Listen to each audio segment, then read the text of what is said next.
Ali Khamenei's farewell draws a sea of mourners to Tehran as Iran bids an emotional goodbye to its longtime supreme leader. Millions mourn, but has the battle for Iran's future and its next leadership only just begun? As Khamenei is laid to rest, all eyes turn to Mojtaba and what his next move could mean for Iran. Where is Mojtaba? Iran's reported new leader skips Khamenei's funeral prayers, fueling fresh speculation. 3 of Ali Khamenei's sons appear at the funeral ceremony, but Mojtaba's absence sparks widespread questions. Hundreds of thousands of people gathered in Iran for prayers honoring the late supreme leader Ali Khamenei. Mourners dressed in black carried flags and banners paying tribute to Khamenei through the streets of Tehran on July 4th. Some in the crowd also chanted anti-US slogans and displayed signs calling for the killing of Donald Trump. The rally coincided with Trump's address marking the 250th anniversary of the founding of the United States.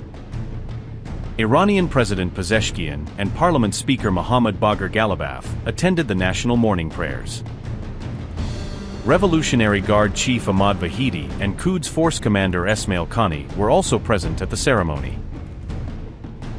Khamenei's sons, Mostafa, Masoud and Maisam Khamenei, made their first public appearance since the war. Mojtaba Khamenei did not appear at the ceremony despite succeeding his father as Iran's supreme leader.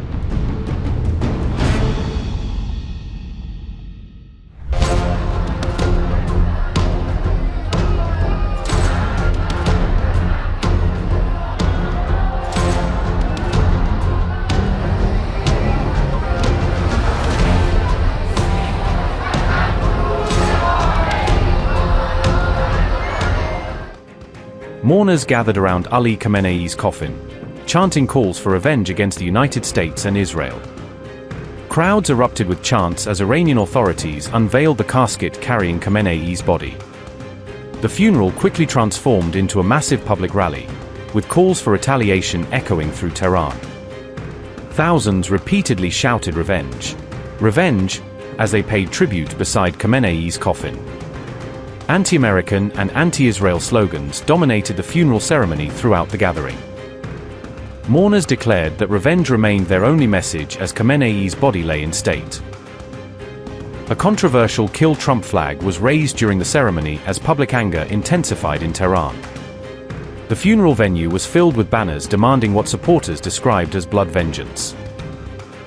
Iran projected a message of defiance as the state funeral procession officially got underway. The funeral procession will continue through several cities before Khamenei is buried in Mashhad. Many mourners broke down in tears as Khamenei's glass casket was unveiled in Tehran. The black turban placed atop the coffin became one of the most symbolic images of the ceremony. Family members killed in the same strike are being laid to rest alongside the late leader. A symbolic replica of the destroyed compound was created to serve as the backdrop for the farewell. Authorities expect record-breaking crowds as the funeral ceremonies continue over several days. What began as a state funeral has evolved into a nationwide call for retribution. Iranian officials say millions are expected to take part in the multi-day funeral procession.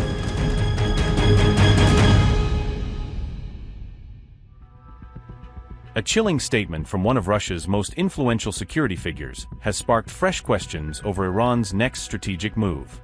Former Russian President Dmitry Medvedev made the explosive remarks while attending ceremonies following Ayatollah Ali Khamenei's funeral.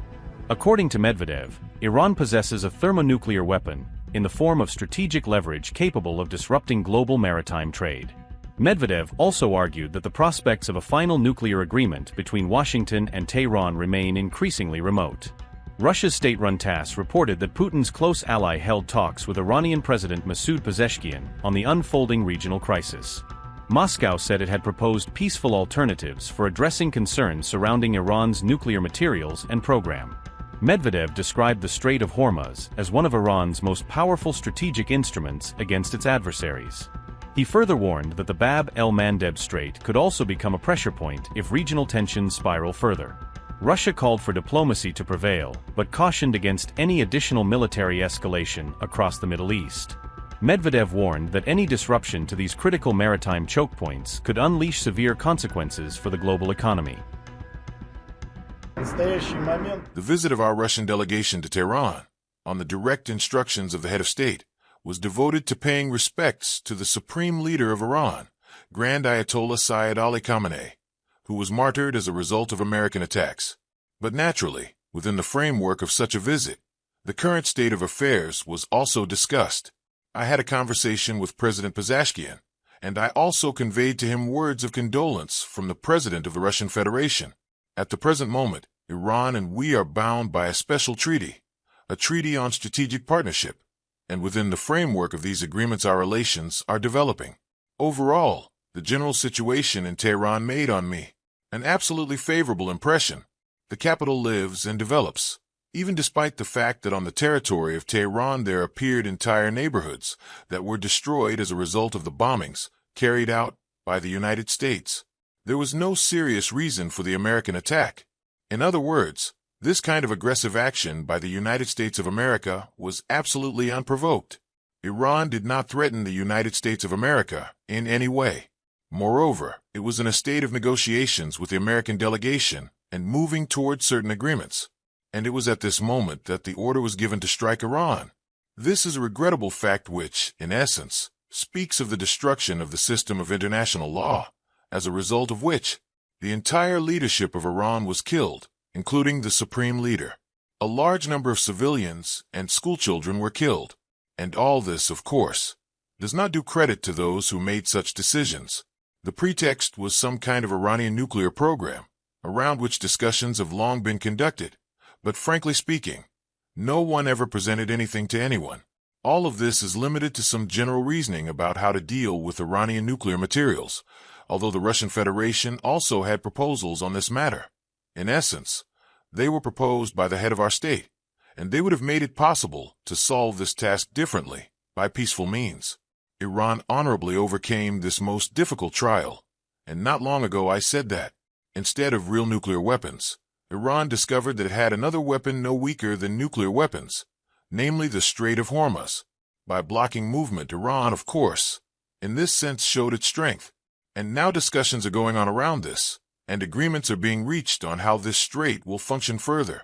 I think that Iran has in reserve not only this nuclear weapon, but also thermonuclear weapon, and that is the Bab el-Mandeb Strait, which can be used in the event of military conflicts, creating a situation in which all oil shipments and other transportation will be locked. Negotiations are always better than their absence. We understand this, but they must end in something. At the present moment, negotiations between the United States and Iran ended with the signing of a memorandum of understanding. Its value is clear.